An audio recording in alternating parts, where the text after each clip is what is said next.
Aqui tá um negócio. Esse problema acontece em quase todas as linguagens porque é muito difícil de representar 0.1 usando binários em computador. Float é floating point. Floating point, no caso, por causa desse ponto aqui. Vamos imaginar que a gente quer representar o número 1 em binário. É simples. 1 é 1. Agora a gente quer o 2. 2 é um 0.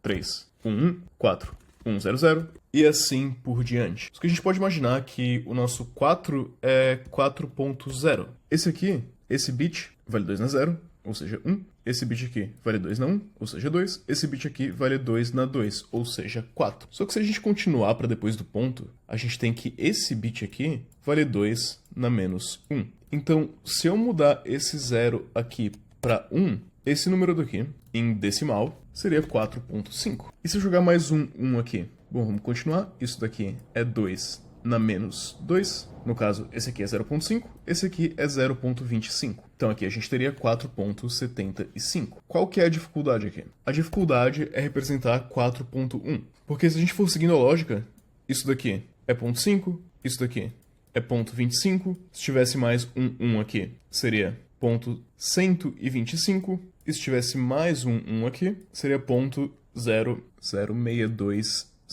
A dificuldade é que para representar o 4.1, ele é um número que vai ser isso daqui. 000, 11, depois 00, 11, e assim repetindo infinitamente. Só que como ele repete infinitamente e a gente não tem espaço infinito no computador, a gente precisa decidir onde que a gente vai cortar e quando que a gente vai parar de repetir. Então, o float não necessariamente vai ter uma precisão matemática exata. No caso de 4.1, tem uma aproximação muito boa, mas não tem uma aproximação exata. Vamos puxar o nosso Python aqui, vamos definir o número 01 e vamos printar isso daqui com várias casas decimais. Vou printar com, sei lá, 30 casas decimais. A gente tem 0.1 e tem uma precisão muito boa até aqui, só que no final tem um certo resíduo por causa da quantidade de informação que ele consegue armazenar. Agora, se a gente faz que o nosso número é 0.2, a gente vê que o número é isso daqui. De novo, tem uma precisão bastante boa até. Vamos então transformar o nosso número em 0.2 mais 0.1, que é esse número aqui de cima mais esse número aqui de baixo. E vamos printar. A gente tem 0.3 com isso daqui, porque foi a soma desse aqui de cima com esse daqui de baixo. Só que se a gente printar 0.3, a gente vai ver que não dá o mesmo número. O 0.3, o computador arredonda para isso daqui. Isso acontece porque isso daqui era o número arredondado mais próximo de 0.1.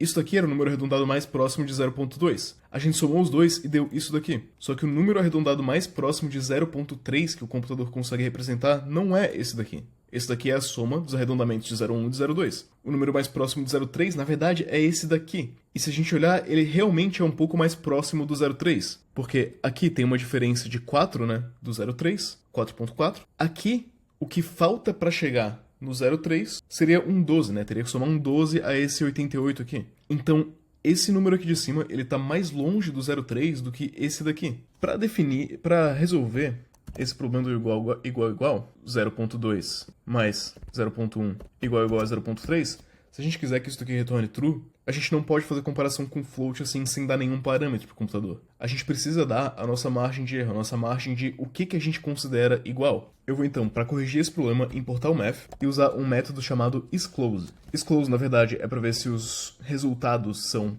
parecidos. Então a gente pode ver se 0.3 é parecido de 0.1 mais 0.2. Aqui a gente tem o true, só que a gente não sabe exatamente o que a gente está considerando parecido. Será que 0.2001, será que agora tá parecido? Vai dar muito próximo do 0.3, né? Retornou false, mas e se eu quisesse que isso daqui retornasse true, eu conseguiria mexer um pouco nas tolerâncias aqui, para definir o que é uma tolerância relativa e o que é tolerância absoluta, usando as variáveis reltol e abstol. E aqui eu consigo mexer um pouco nos parâmetros para eu determinar especificamente o que eu considero próximo. Então aqui a gente está considerando que o próximo se estiver igual até 9 casas decimais, né?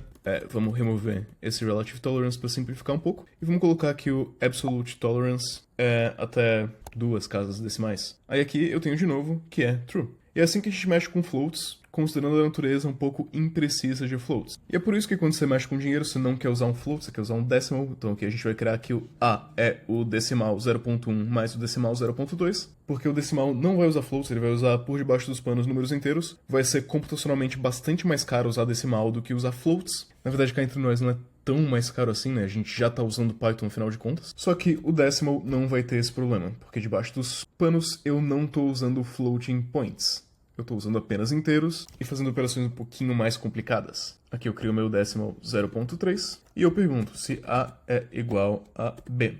E eu tenho que A é igual a B porque decimais funcionam com exatidão diferente de floats, que são apenas aproximações que a gente criou para lidar com uma natureza bastante complexa e convoluta de computadores.